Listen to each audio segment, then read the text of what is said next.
Pessoal, vamos dar início então à nossa última aula presencial online, né? Vamos dizer assim, da disciplina de comportamento organizacional.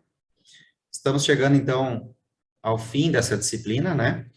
E não poderia começar diferente sem dizer para vocês que foi um período muito bacana, onde a gente conseguiu fazer uma troca muito boa de experiências e compartilhar esses conteúdos, esses assuntos com vocês, me deixou muito feliz. E eu fiquei muito satisfeito, antes de comentar individualmente as notas de cada um, da primeira avaliação e até dos trabalhos que eu já dei uma olhada, eu gostaria de dizer que eu fiquei muito satisfeito com os resultados que eu acabei vendo, tá?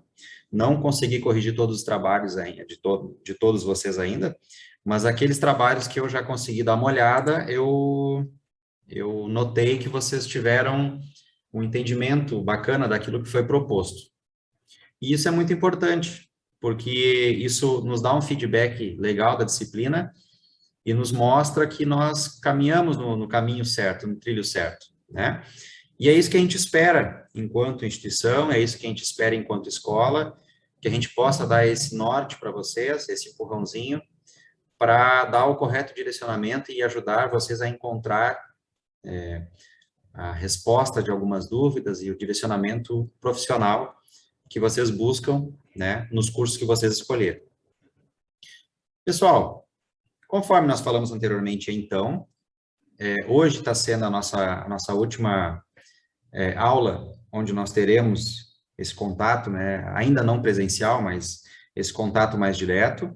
A partir da próxima semana, nós teremos a nossa avaliação 2, e para aqueles colegas que porventura não atingiram, né, não atingirem a média necessária para aprovação, terão então mais uma semana aí para se preparar para o exame, tá? O exame, pessoal, não é nenhum bicho de sete cabeças, o exame é somente mais uma oportunidade que vocês têm de buscar aquele conteúdo que porventura vocês ficaram em dúvida, né? E buscar mais conhecimento acerca da nossa disciplina. Então, não se preocupem caso vocês não atingirem as médias necessárias, porque a gente está aqui para dar todo o suporte para vocês, para que vocês possam, né, no exame, buscar a média que porventura faltou.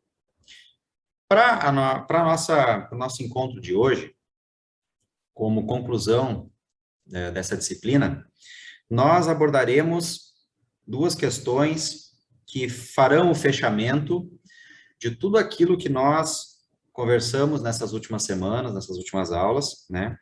E de nada adianta nós aprendermos quais os itens que são importantes para a formulação de uma posição estratégica, de um alinhamento estratégico. De nada adianta nós falarmos sobre definição de cargos, da importância que nós, pessoas, né, temos e devemos ter dentro das nossas organizações, se nós não falarmos também sobre a forma como nós colocaremos isso para as demais pessoas que estão envolvidas nessa operação. Então, nós concluímos a nossa disciplina falando sobre as unidades de comando, né?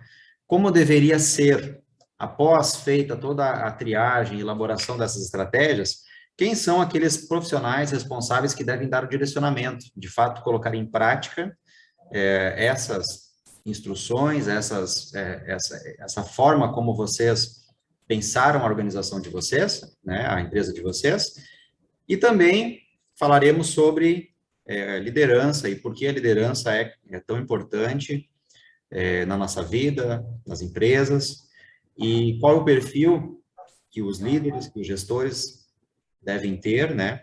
Vocês verão também que existem tipos de liderança e quais as características mais importantes que essas lideranças têm dentro de cada tipo que vocês verão na sequência. Pessoal, podemos iniciar então a disciplina de hoje. Deixo esse pequeno espaço que antecede a nossa aula para caso algum colega tenha algum questionamento, assim como a Caroline fez anteriormente, se alguém quiser fazer alguma complementação ou tirar alguma dúvida, pode ser agora, fique à vontade. Não? Tudo certo? Então tá. Vou entender então que vocês não tenham nenhuma dúvida acerca da nossa próxima avaliação, acerca das nossas notas, né? Para os colegas que chegaram depois. Então eu vou reforçar que eu pedirei para a secretaria da escola postar para vocês as notas na primeira avaliação do primeiro trabalho e já vou tentar fazer a correção de todos os trabalhos também para que vocês não fiquem sem uma nota faltando, né? E até o final da noite de hoje eu darei o recebido para aqueles colegas que mandaram o trabalho. Certo, minha gente? Começando então o nosso conteúdo de hoje. Peço que vocês me sinalizem se vocês estão enxergando o material, se está tudo certo. Tudo ok?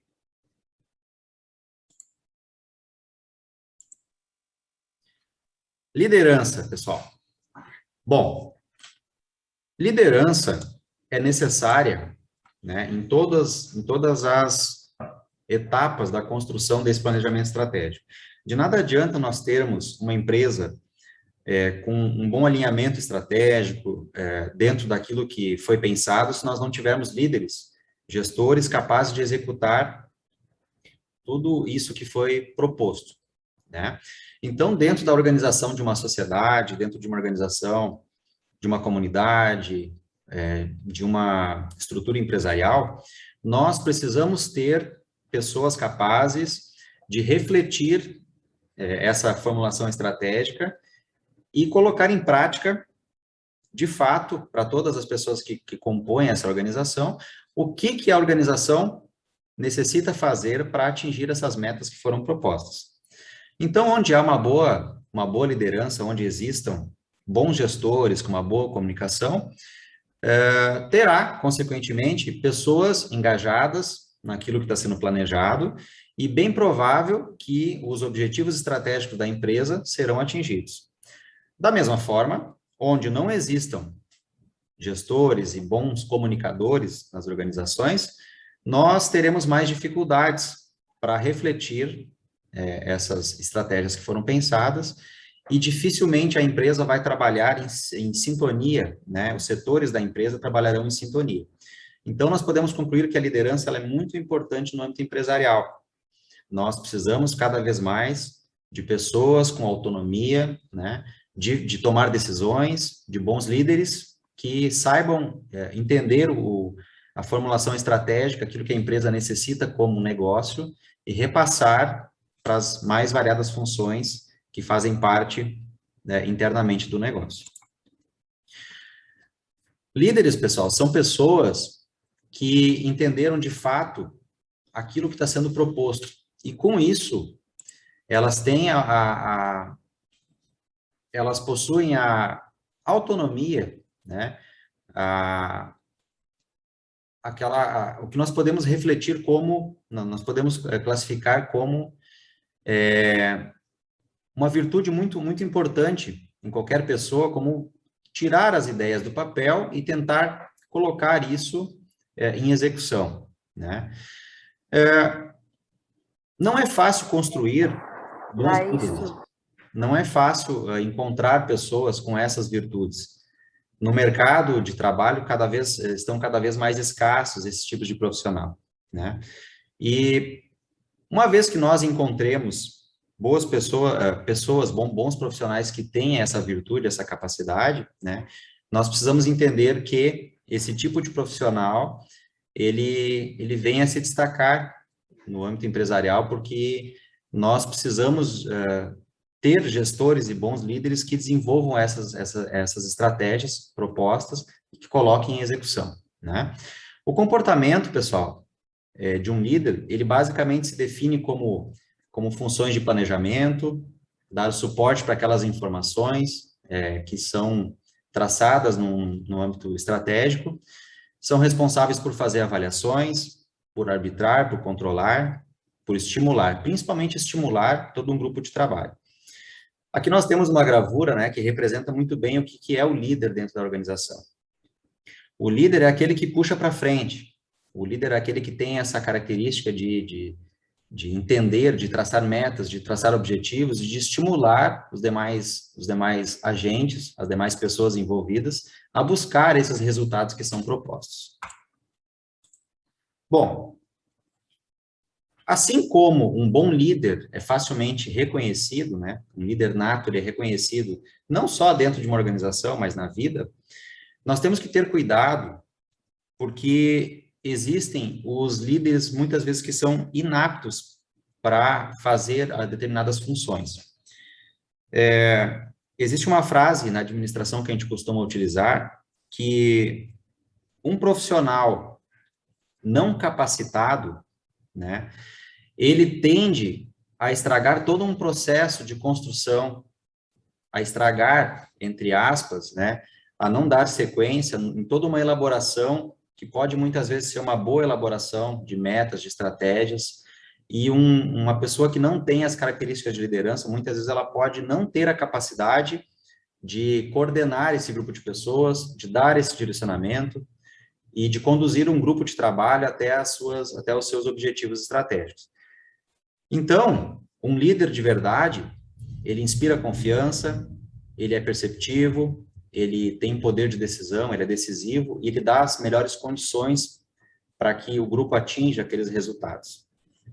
Pessoal, um líder normalmente já nasce líder, tá? Essa característica de liderança, normalmente, ela já está entranhada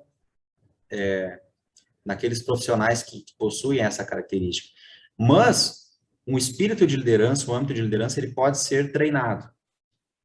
Nós podemos transformar pessoas que não têm, muitas vezes, aquelas ações, né, de fazer, de buscar, e são mais retroativas nas suas ações, nós podemos vir a treinar esses profissionais para que eles se tornem líderes, né? Talvez eles não inspirem a mesma confiança, eles não sejam aqueles líderes de tanta representatividade, mas eles podem vir a ser bons profissionais que estimulam e que guiem, né, o grupo de trabalho em prol dos seus objetivos. Dentro da disciplina de comportamento organizacional, é importante nós entendermos que liderança, ela é muito importante, né? Ela faz o fechamento dessa disciplina, porque de nada adianta nós entendermos tudo aquilo que nós abordamos nos últimos encontros se nós não soubermos tirarmos do papel, né? De nada adianta de nós entendermos as funções que os profissionais, que as pessoas desempenham dentro das organizações, qual é o papel, qual é a formulação, né? Muitas vezes de um grupo de trabalho, se nós não tivermos pessoas capazes de dar andamento nisso que nós elaboramos, que nós tornamos como estratégia. Ainda como sequência, pessoal, conforme eu disse anteriormente, tá? Um líder, ele normalmente nasce líder, tá? Mas um líder pode ser construído. Porém, para ser um líder, ele tem que ter uma habilidade muito importante na parte de cativar as pessoas. Um líder na essência, é aquela pessoa que tem a capacidade de estimular, de vender o seu peixe, de mostrar para aquelas pessoas envolvidas no processo de que a melhor forma de fazer é como ela está fazendo, ou da forma que ela está propondo a fazer.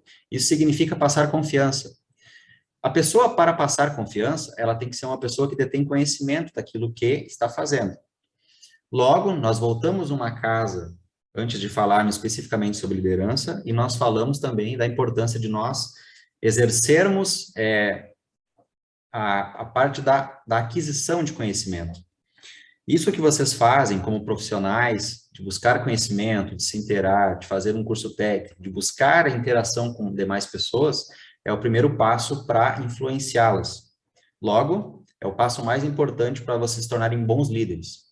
Precisam de ter conhecimento, saber que para influenciar pessoas, você precisa saber, além da parte de conhecimento, ter a persuasão e conhecer aquilo de fato que vocês estão fazendo. Bom, eu no material vou deixar para vocês um videozinho no YouTube, tá? O link está na tela, onde falará um pouquinho sobre exemplos de liderança. Como a liderança ela não é uma função única, e quando eu falo que ela não é uma função única, eu complemento dizendo que existem alguns tipos de liderança, tá? Por mais que a gente saiba que um bom líder é aquele líder que tem a capacidade de persuadir, e não entendam persuadir como fazer algo, né? Normalmente a persuasão está ligada a maus hábitos. A persuasão, nesse caso, está ligada a bons hábitos empresariais. Aqueles hábitos de rotina, né? De você entender as funções, de você saber de fato, de você tentar entender de fato qual é o seu papel na organização. Isso faz parte da persuasão que um líder, daquele comportamento organizacional que um líder precisa exercer. Bom, sobre os estilos de liderança, né? Nós temos que saber que um líder, um verdadeiro líder, em relação às pessoas que trabalham com ele, né, os seus subordinados, existem maneiras de conduzir e de orientar esses comportamentos em que o líder vai tentar espelhar os seus conhecimentos. Para isso, para nós entendermos sobre essas teorias, nós vamos listar na sequência alguns estilos comportamentais de liderança e quais as principais características de cada estilo. Nós podemos dizer, pessoal, que um líder, ele pode exercer uma liderança autocrática. O que representa uma liderança autocrática, né? É aquele líder que não abre muito espaço para diálogo, né? Ele fixa as diretrizes, é do jeito que eu quero e ponto. É assim porque eu quero e está definido. Normalmente, líderes muito autocráticos, eles que detêm essa característica de autocracia, são líderes que não têm uma capacidade de persuasão muito grande, tá bom? Ele determina as providências e as técnicas para a execução das tarefas. Bom, eu posso classificar essa liderança autocrática como um estilo ruim de liderança? Não, é apenas uma característica, né? Como complemento ainda, ele é um líder que determina qual é a tarefa e quem deve executar e qual é o seu companheiro de trabalho que irá executar essa tarefa. É aquele líder dominador, é aquele que não foca muito no pessoal, ele normalmente não elogia, né? E ele normalmente ele dá o direcionamento e ele busca aquilo e é aquilo e pronto, ele não dá muitas alternativas para a execução dos trabalhos. Bom, em contrapartida ao líder autocrático, nós temos o líder democrático. A liderança democrática, ela é muito mais conversada, ela é muito mais debatida. Como característica da liderança democrática, são as ideias que são debatidas em grupo, né? São estimuladas, e todas as ações que o grupo vem a executar, o líder normalmente ele complementa dizendo do porquê está sendo feito aquilo. E não simplesmente do porquê eu quero assim, né? Porque eu defino assim. Mas ele dá subsídios, ele dá diferentes formas de execução e também ele participa junto do processo. Característica, então, da liderança democrática.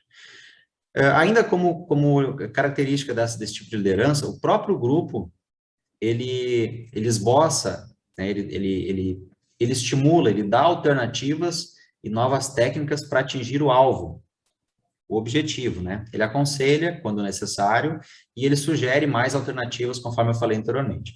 Bom, com isso, pessoal, fazendo dessa forma, o líder tem que saber que ele está predisposto a escutar debates, né? Bom, uma vez que você tem uma liderança democrática, você precisa conversar. Então, para esse tipo de liderança, normalmente aconselha-se para aqueles líderes que gostem de dialogar, né? Que tem essa característica, não é todo gestor que tem essa característica, né? Mas a liderança democrática, ela se caracteriza por isso, por abrir espaço para debate entre os membros de cada função. Bom, nesse caso de liderança, a divisão das tarefas fica a critério do próprio grupo.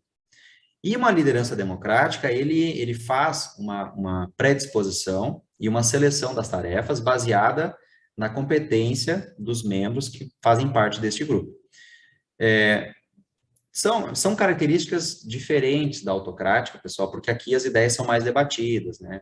Nós temos um grupo de trabalho mais focado na troca de experiências, na troca de opiniões, mas os dois tipos de liderança, eles objetivam, né, atingir aquele foco que foi proposto inicialmente.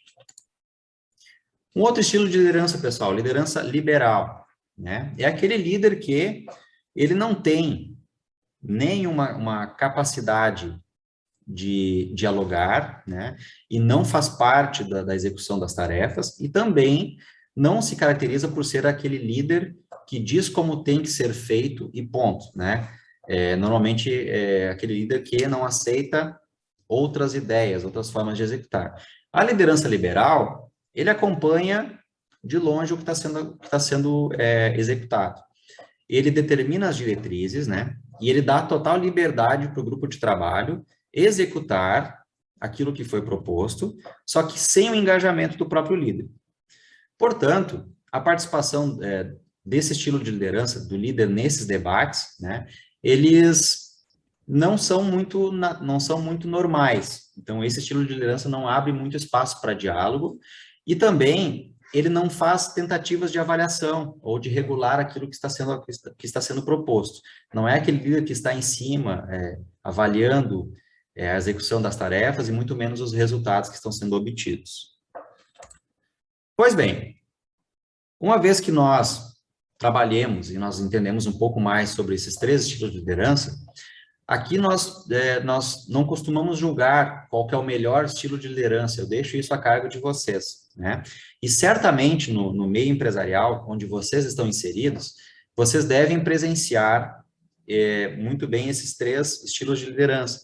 E é muito fácil de você visualizar, de você entender qual líder detém o tipo de liderança que ele costuma trabalhar. Bom, não podemos, pessoal, dizer se tal estilo é melhor que outro, porque os três, eles focam nos resultados propostos, tá? Só que a forma de condução dos trabalhos é diferente. Conforme eu falei para vocês, eu deixo que vocês avaliem, né? Eu deixo a cargo de vocês, só que cada gestor, cada pessoa, cada profissional tem o seu estilo de liderança. Para entendermos a execução desse estilo de liderança, nós temos que falar um pouquinho sobre o controle empresarial. Pessoal, controle empresarial está diretamente ligado a medir e corrigir os desempenhos daquilo que foi proposto lá na nossa elaboração estratégica. Conforme nós falamos anteriormente nas últimas aulas, formular estratégias organizacionais significam traçar objetivos de curto, médio e longo prazo, né, onde a empresa vai se predispor, se organizar para atingir. Uma vez que nós temos traçados esses objetivos, a função administrativa, que consiste em avaliar esse desempenho, né, trata do controle empresarial. Um bom gestor, um líder de setor, ou alguém que está diretamente ligado às tarefas, às rotinas administrativas, ele tem que ter esse controle. Nós costumamos dizer que a gente só consegue controlar e corrigir aquilo que a gente consegue medir. A medição de resultados, a medição de tarefas no âmbito empresarial, ela é muito importante para que a gente possa, com isso, avaliar se aquilo que a gente propôs e aquilo que a gente está executando está, de fato, alinhado com os objetivos da organização. Bom, como complemento ao controle empresarial, essa tarefa, pessoal, de controle, ela está diretamente ligada a verificar se tudo aquilo que está sendo realizado dentro da organização está em conformidade com aquilo que foi planejado. Se eu sei executar o que está sendo planejado, a minha chance de atingir os resultados é muito grande. Para isso, para que eu entenda que a elaboração dessas estratégias, se elas estão no caminho certo ou não, eu preciso identificar possíveis desvios que possam ocorrer no meio desse caminho. E, principalmente, mais importante do que eu souber identificar possíveis desvios, possíveis resultados, entendam desvios como resultados que eu, porventura, não esteja atingindo, mais importante é eu saber como corrigi-los, tá? Como é que um gestor pode vir a corrigir um desvio? Ele pode ter colocado determinada pessoa sem as características necessárias para executar determinada função, ele pode estar, possivelmente, não identificando algum gargalo de produção que atrase todo um trabalho final, né? Ele pode não estar dando a devida atenção a algum desempenho na execução de um serviço, né? Então, diversos são os possíveis desvios que um gestor está inerente a encontrar no caminho. Bom, uma vez que eu identifique os possíveis desvios que eu estou passível a encontrar o caminho, né? Eu preciso entender depois que, uma vez que eu organize e direcione essas tarefas, eu preciso executar os trabalhos de forma que eu pense sempre na minha elaboração estratégica. Lembra que eu comentei com vocês lá que nós temos objetivos de curto, médio e longo prazo, né? É importante que eu avalie se os objetivos que eu propus no curto prazo estão sendo executados no curto prazo, assim como os de médio prazo, porque os objetivos de longo prazo só serão atingidos se eu estiver em conformidade com o que eu planejei no curto e no médio prazo. Bom, como complemento, pessoal, do controle empresarial, a função controle empresarial, ela tem como objetivo acompanhar todas as etapas desse processo administrativo, desde a parte do planejamento das funções, a organização das tarefas e o direcionamento da execução das atividades. Bom, o administrador, então, ele executa, pessoal, lá no final do material nós vamos ver mais a fundo, mas basicamente a função de um administrador, de um gestor, de um gerente engajado com essas funções, ele precisa planejar, coordenar e dar o devido controle dessas tarefas que estão sendo executadas, para que eu consiga normalmente rodar esse sistema e ver se a minha falha na execução, ela está presente na organização das tarefas ou na execução. Então, com o controle, o administrador ele completa esse ciclo, conforme está no material. Uma vez que eu saiba planejar, dar o devido controle, organizar as tarefas, eu preciso saber medir os resultados para entender se o meu ciclo está completo. Pode parecer um pouco, pode deixar alguma dúvida, pessoal, nós falando assim de forma superficial, mas depois, quando nós rodarmos essa ferramenta chamada PDCA, e vocês já vão entender por quê, tá? Vocês vão entender melhor como que rodar esse PDCA nos ajuda na parte da execução e da avaliação de qualquer tarefa dentro da nossa empresa. Bom, qual que é o objetivo de controlar, pessoal? São dois objetivos principais, tá? Corrigir falhas ou erros no processo, né? Ele serve para que eu consiga detectar falhas ou erros nesse processo, seja na parte do planejamento, na organização das tarefas ou no direcionamento daquilo que eu propus para minha equipe de trabalho. E com isso, né, com esses resultados apurados, eu consigo apontar formas de corrigir possíveis desvios. Outra característica e outro objetivo principal é que eu, com isso, que eu aprenda, né?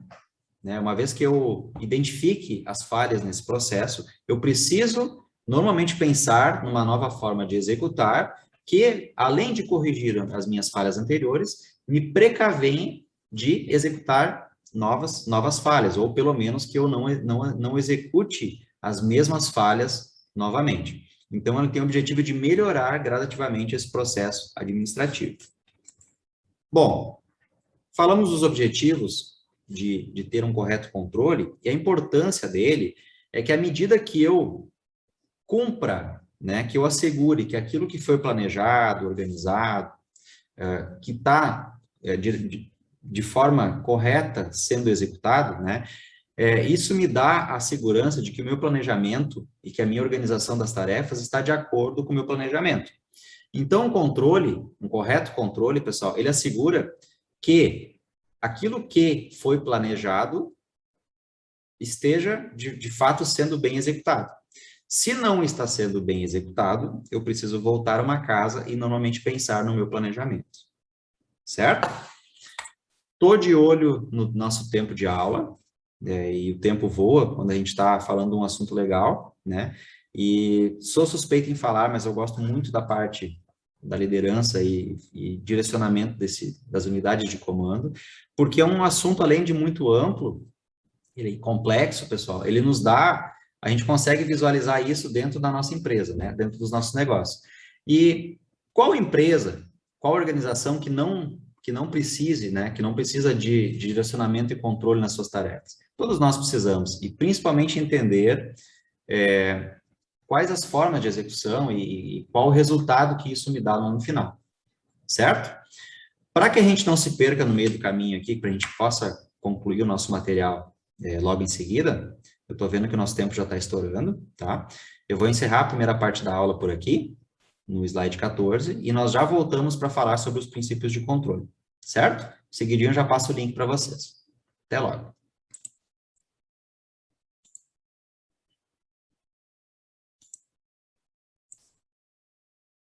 Vamos continuar, então, falando sobre os princípios de controle. Deixa eu só espelhar para vocês aqui os slides. Aqui. Todo mundo enxergando? Tudo certo? Podemos continuar? Então, vamos lá. Como princípio, pessoal, de execução das ferramentas de controle, eu preciso obedecer alguns princípios básicos, alguns critérios básicos para que eu atinja os melhores resultados.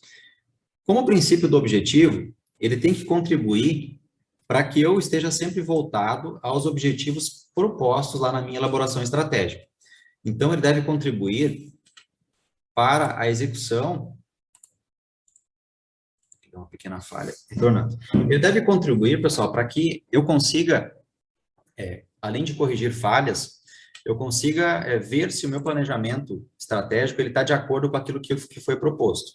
E para definir padrões de execução dessas atividades, eu preciso basear-se em padrões que eu estabeleça anteriormente e que eu consiga acompanhar o cumprimento desses padrões.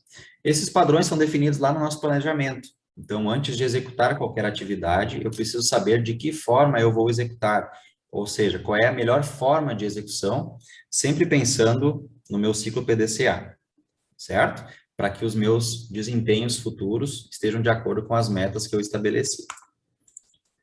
Pois bem, ainda como princípio de controle, eu tenho o princípio da exceção, que foi uma ferramenta, pessoal, pensada por Taylor, né, que ele sempre deu uma atenção naquilo que foge, que se trata como um desvio do nosso planejamento. Então, ele sempre dá muita atenção naquilo que o administrador precisa se fixar naquilo que não está ocorrendo bem de acordo com o planejamento. Aqui nós podemos concluir que um gargalo, ele pode ser um princípio de exceção, né? Bom, um gargalo, ele pode ser, além de uma atividade que esteja atrapalhando outras atividades, ela pode ser até mesmo uma falha no controle de qualidade, ou até mesmo uma pessoa, um profissional, que não está cumprindo com as suas funções básicas na execução do trabalho, tá? Isso vem a comprometer todo um resultado. E também como princípio de ação, né? Fala-se do princípio de ação, que ele justifica quando se proporciona aquelas ações corretivas, ou ela aponta as falhas e os desvios no meu processo. Pois bem, se vocês me permitirem, pessoal, hoje nós temos, a nossa aula ela é dividida em dois grandes tópicos, né? No nosso primeiro tópico, nós estamos falando sobre liderança e os estilos de liderança e os objetivos dessa liderança na organização. E na segunda parte da aula, eu queria abordar com vocês as unidades de comando. Como hoje nós temos um material mais vasto para ser discutido, eu vou pedir a permissão de vocês, eu vou deixar no material o complemento dessas informações, mas eu vou pular aqui rapidamente para que a gente consiga vencer todo a tempo e que a gente não fique com dúvidas para a prova, certo? Pois bem, nós temos um método de solução de problemas na administração que me dá algumas informações básicas para que eu, quando colocar isso em execução, consiga determinar aqueles objetivos que eu estou propondo e qual é a melhor forma de executar esses trabalhos. Uma vez que eu estou executando esses trabalhos, eu preciso entender se esses resultados que eu estou adquirindo, se eles estão alinhados com a minha estratégia que eu planejei anteriormente. Como é que se faz isso, pessoal? Bom, se vocês traçarem uma reta naquilo que nós abordamos na disciplina, nós falamos que um profissional, um gestor, ele precisa trabalhar diretamente com metas, ele precisa traçar planejamento nas atividades que ele que ele se predispõe a executar. Tu não botou por cima das batatas maionese, né?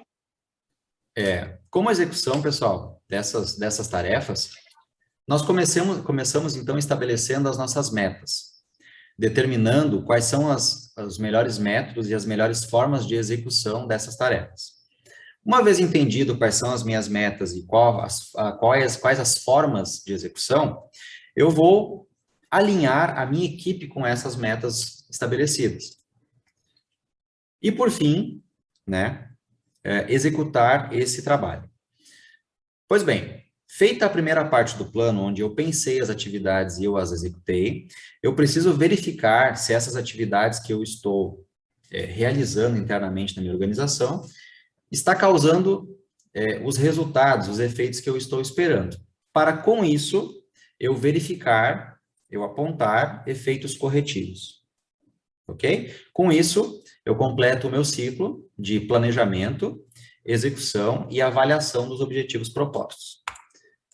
Pois bem, ainda como complemento, pessoal, da fórmula do MESP, nós precisamos definir problemas como quaisquer resultados de um processo que não estão em conformidade. É importante que eu entenda isso e como que um problema como que ele aparece nas minhas funções administrativas. Então, compreendendo um problema de execução. Um problema é qualquer resultado que eu não planeje. Bom, quando eu não estou em conformidade entre aquilo que eu planejei e aquilo que eu executei, eu preciso encontrar a solução mais viável para corrigir esse desvio. Pois bem, eu preciso entender, dentre os outros objetivos que eu propus, né, quais são as minhas metas, os meus objetivos, a minha visão, né, o meu alinhamento estratégico e os padrões definidos para a execução dessas atividades.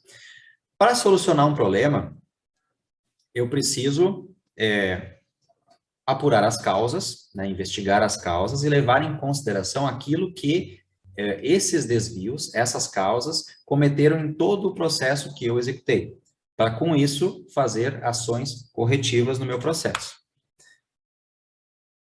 Bom, pessoal,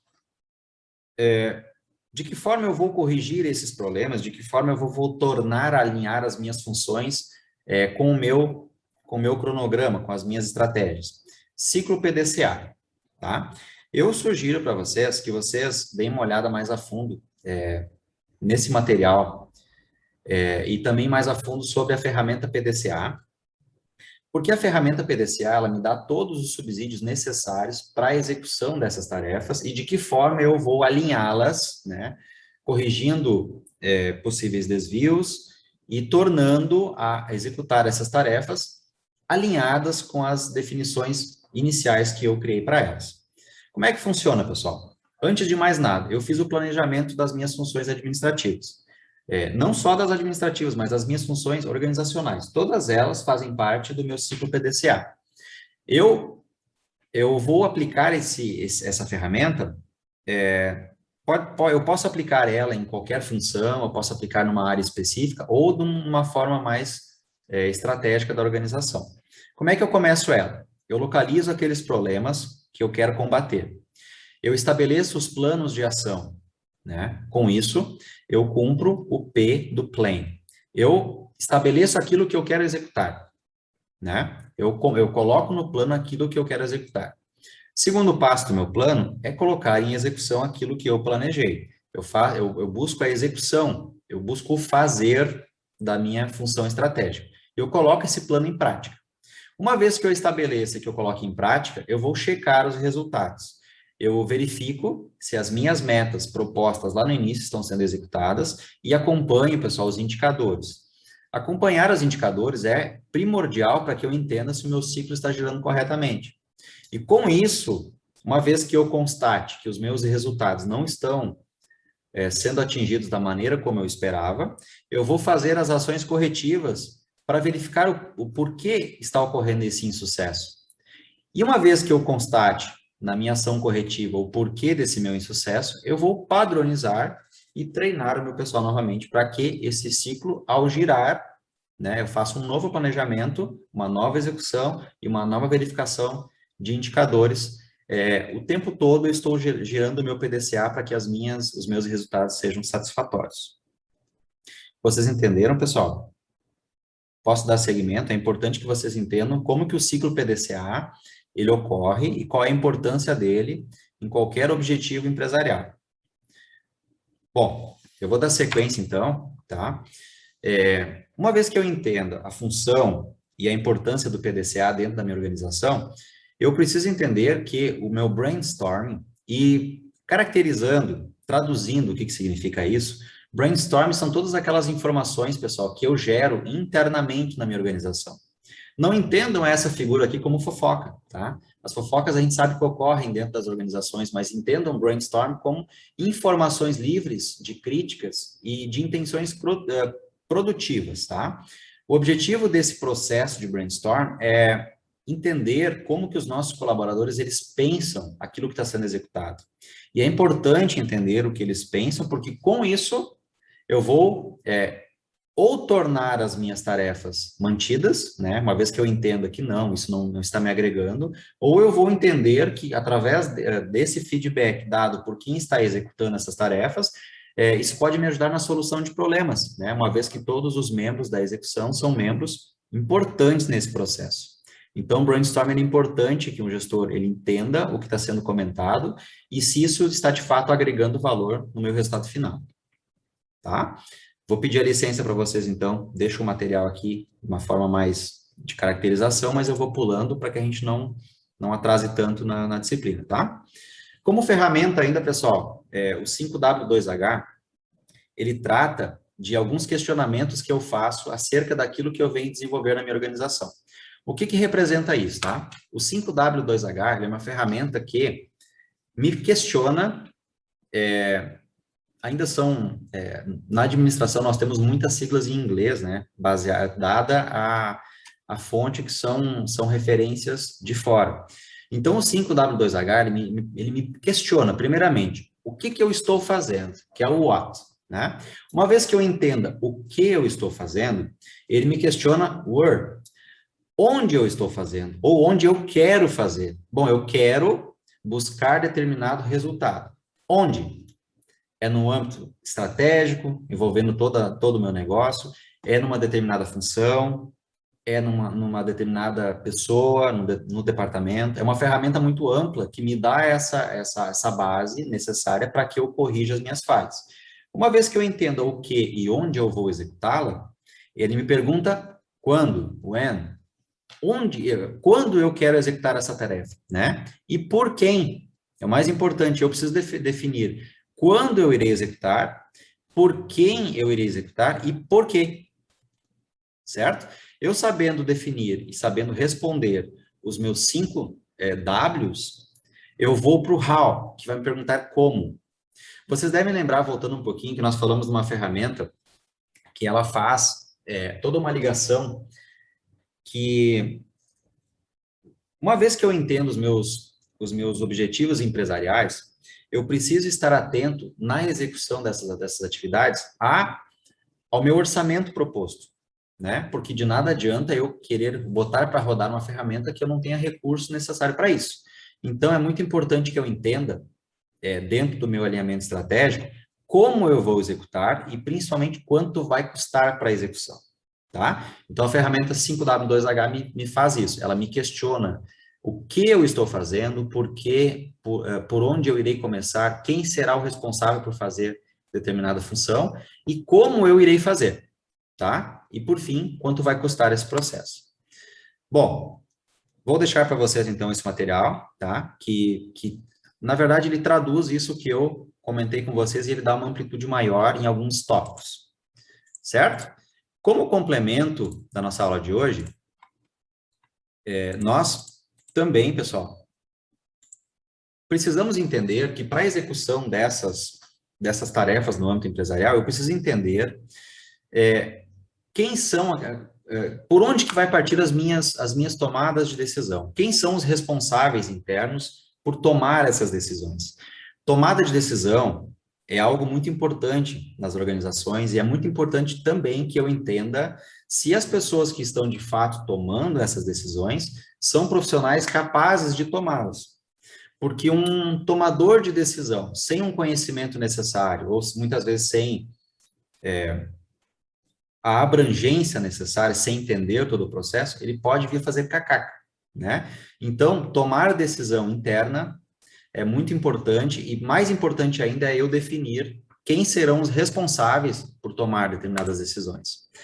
Como finalidade, pessoal, da tomada de decisão, nós fazemos escolhas o tempo todo, na nossa vida, nas nossas tarefas, na nossa família. Nas empresas não são diferentes, né? Eu preciso estar amparado com o meu objetivo estratégico, né? Eu preciso me basear em metas para que eu tire-as do papel e eu defina por onde eu irei começar. Bom, uma vez que eu saiba o que eu quero e como eu quero fazer, eu preciso executar essas tarefas. Aí entra a minha tomada de decisão. Eu posso vir a falhar nessas tomadas de decisão? Com certeza, o tempo todo. Mas aí, pessoal, volta-se lá no ciclo PDCA para que eu entenda o que eu fiz, como eu fiz e por que eu errei. E de que forma eu irei saber do porquê eu errei, né? É somente botando o plano para rodar novamente. Certo? Temos que estar de olho nos indicadores e que os indicadores nos mostram o tempo todo na nossa empresa. Como natureza, pessoal, de tomada de decisão, eu destaco que são questões rotineiras, aquelas questões que são importantes nas minhas funções, na minha definição dessas metas, né? Eu preciso fazer determinada ação interna da empresa. Bom, de que forma eu irei fazer? Isso é uma tomada de decisão. Existem tomadas de decisões, existem diferentes tomadas de decisões. Existem as decisões programadas, são aquelas decisões que me dão solução para problemas rotineiros. Basicamente, aconteceu isso, eu irei fazer isso. São decisões simplificadas. E uma vez que eu seja um gestor, que eu dependa de outras pessoas que tomem decisão por mim, eu preciso ser claro no processo, né? Eu preciso passar qual que é a melhor forma de definir e de resolver esses problemas. Decisões programadas precisam ser feitas de forma prática. Como exemplo de uma decisão programada, né, nós temos aí um lançamento de um produto no mercado, como, por exemplo, um carro, um alimento, um pacote de viagem. São decisões, pessoal, que são determinadas por procedimentos. Eu não posso simplesmente pegar e fazer como eu gostaria de fazer, né? Já estão predispostas, já estão programadas na sua execução, como o próprio nome diz. E também nós temos aquelas decisões que não estão programadas, são aquelas específicas, criadas através de um processo que não está estruturado, que não é uma questão rotineira, né? Destinam-se àqueles problemas que são incomuns ou aqueles problemas excepcionais.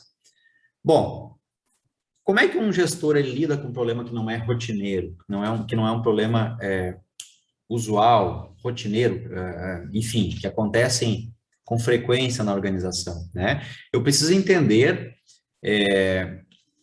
o que acontece no meu processo e o que interfere no meu processo, para com isso eu realizar determinada ação, seja ela corretiva ou não, que melhore o desempenho dessa tarefa, tá? Decisões não programadas, elas tendem a mudar todo um planejamento. O que pode ser um exemplo de decisão não programada? Uma crise, por exemplo. Você está estruturado num mercado que sofreu uma crise, né? Você não está preparado para isso, mas você precisa saber como agir. Bom, mercado é o tempo todo rodeado por riscos, por incertezas, né? E eu preciso saber, dentro da minha tomada de decisão, de que forma eu vou lidar com isso. Então, como caracterização e complementação desse mercado, eu posso dizer que certeza daquilo que eu estou fazendo é uma condição primordial, básica, para a tomada de decisão, né? Enquanto que risco é aquela condição que eu determino, aquilo que eu sei que pode ocorrer. E incerteza é aquilo que eu sei que são aquelas... eu sei que podem ocorrer, só que não está diretamente ligado a mim e à execução das minhas tarefas, mas eu preciso entender de que forma isso vai impactar no meu negócio também. Né? Turbulências são aquelas metas que não são claras, aquilo que também interfere no meu resultado, né? E que acaba atrapalhando todo um planejamento. Bom, falando um pouquinho sobre uma outra ferramenta que é importante também, que eu entenda e que eu a defina, né? Que é o BSC. O BSC, conhecido como Balanced Scorecard, ele faz uma ligação, pessoal, das metas que eu estou propondo e me diz, de uma forma geral, global na minha organização, se eu tenho capacidade de executá-las. O BSC, ele está diretamente ligado à minha fonte de recursos. Como eu disse anteriormente, de nada adianta eu ter um bom planejamento se eu não conseguir executar. O BSC, ele vai diretamente nesse ponto. Ele faz uma ligação, uma estruturação, né, por 4 perspectivas. Ela identifica como que está a minha questão financeira, como que o meu cliente me enxerga a minha empresa, como que estão os meus processos internos e quais as perspectivas de crescimento, tá? Dentro do material, vocês vão conseguir ver de forma mais resumida o que que o BSC sugere e como essa ferramenta se aplica nas decisões rotineiras, né, fazendo ligação principalmente com a área financeira da empresa. Então, no material vai estar aqui caracterizado para vocês aquelas características mais importantes da ferramenta e a sua aplicação, tá?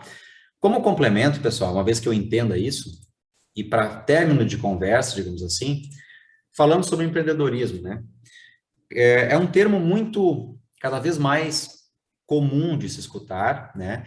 E falar sobre empreendedorismo trata-se de falar sobre novas formas de fazer, né? Nós estamos num país, nosso país, ele é um país altamente empreendedor. Nosso povo, ele é um povo empreendedor. É aquele povo que vê solução para tudo, né? Se você tem um problema predisposto, algo fácil de resolver ou não tão fácil, existem 1000 maneiras de fazer. E o empreendedorismo, ele deve estar entranhado na essência do seu povo, né?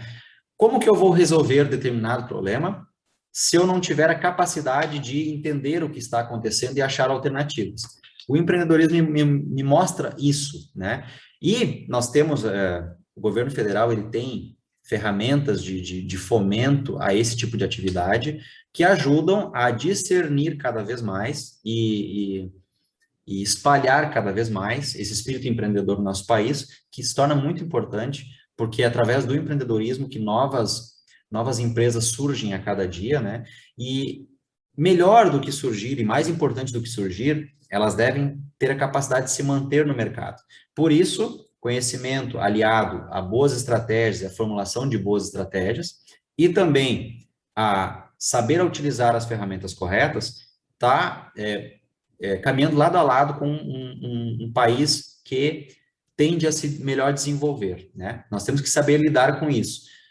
Como resolver determinados problemas e como aplicar as ferramentas de gestão corretas para que o negócio se perpetue e que não morra antes da hora, tá?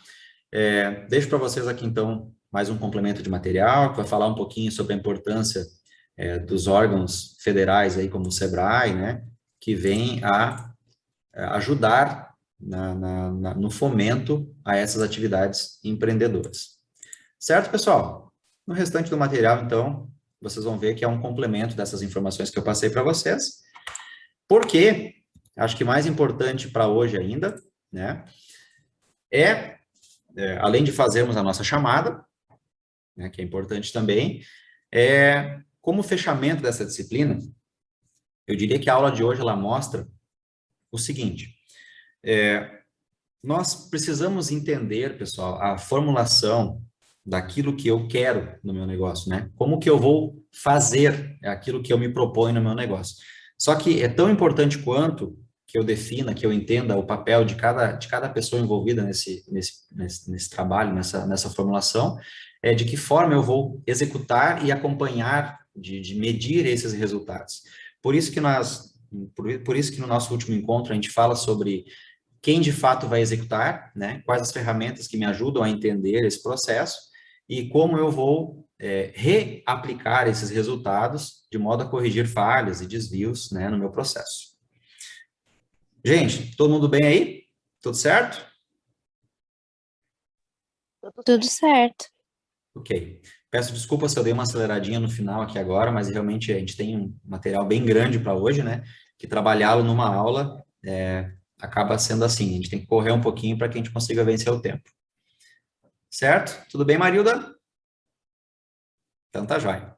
Pessoal, alguém quer fazer alguma contribuição final? Alguém quer tirar alguma dúvida? Alguém quer dar o seu parecer acerca da disciplina, ou tirar alguma dúvida sobre a nossa prova ou sobre o nosso trabalho? Fique à vontade. Não, vocês estão muito quietos hoje, pessoal. Achei que vocês iriam conversar mais. Podemos fazer a nossa chamadinha, então? Professor, eu só queria saber uma coisa. Se tu Claro. receber meu trabalho. Eu acredito que sim, Danube. Eu lembro de ter visto o teu nome aqui, sim. Sim, recebi. Já acabei de visualizar Recebeu? aqui. Recebi. Tá, Eu é que eu não recebi. recebi o retorno. Não, perfeito. É que alguns trabalhos eu acabei recebendo e não consegui dar o retorno, tá? Mas na Tá, sequência eu já te sinalizo ali de forma oficial, tu vê que eu recebi, tá? tá bom. Meus queridos, última chamadinha então da nossa disciplina. Peço para que vocês abram as câmeras de vocês, para que a gente possa enxergá-los.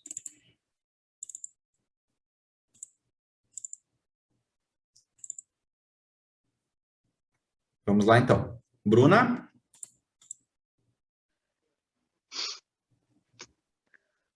Bruna Rafa? Não? Caroline da Silva? Boa noite. Boa noite, Caroline, obrigado. Daniela Carvalho dos Santos?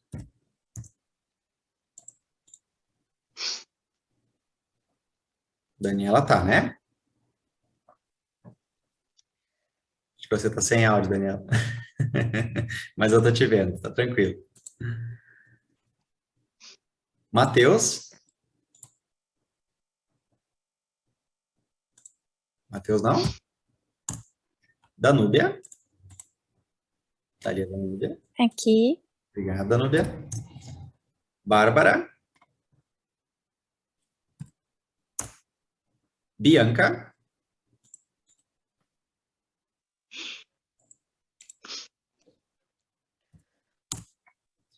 Jardane? Aqui. Obrigado, Jardane. Natália? Valdemir? Paula? Paula não? Sabrine? Wetzel? Rafaela?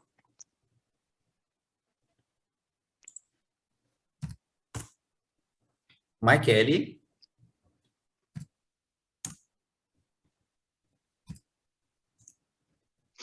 Patrick? Júlia? Júlia Carvalho. Oi, boa noite. Boa noite, Júlia. Muito obrigado. Raíssa?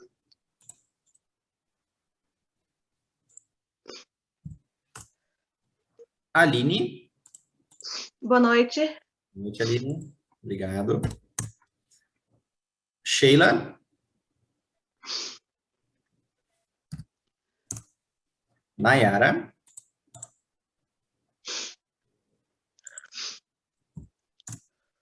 Daniela Rodrigues?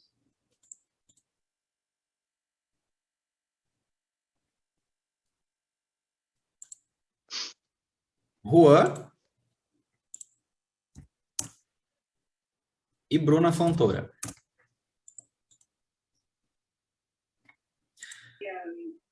Certo, E gente. eu não fui chamada? Desculpa, quem não foi? A Marilda? Tu Marilda. não me chamou. Será que eu passei? É, Marilda. Marilda, me desculpa, eu pulei o seu nome, Marilda. mas eu estou aqui. Me desculpa, realmente eu pulei o seu Não nome. tem problema. Mas está na chamada, sim, já coloquei presença Tá pra ti. bom. Gente, então tá. Chegamos então ao fim de mais um encontro, tá? E permaneço à disposição de vocês. Na próxima semana teremos então nossa segunda avaliação. E até lá pretendo disponibilizar para vocês o quanto antes todas as notas, para que vocês acompanhem também e que vocês saibam quanto que de fato está faltando aí para a média final, tá? Acho que é importante também que vocês saibam o quanto antes essa informação. Me diz uma coisa, tu vai disponibilizar pelo AVA ou no pessoal do WhatsApp? Pelo AVA. Pelo AVA. Pelo AVA? Isso. Ok. Qualquer coisa, se vocês porventura não conseguirem localizar, vocês podem me solicitar que eu passo para vocês também, tá? Mas a forma oficial, digamos assim, é através do AVA, certo? Gente, se porventura, né, tenha ficado alguma dúvida que vocês queiram tirar depois, eu permaneço à disposição de vocês e agradeço principalmente, né, a atenção, não só hoje, mas em todas as aulas, e agradeço principalmente essa troca legal de experiência, de conhecimentos que a gente pôde ter nesse período, tá? Espero, de coração, que tenha agregado um pouquinho para vocês e que essas informações sejam úteis, né, no decorrer aí da vida, da profissão de vocês.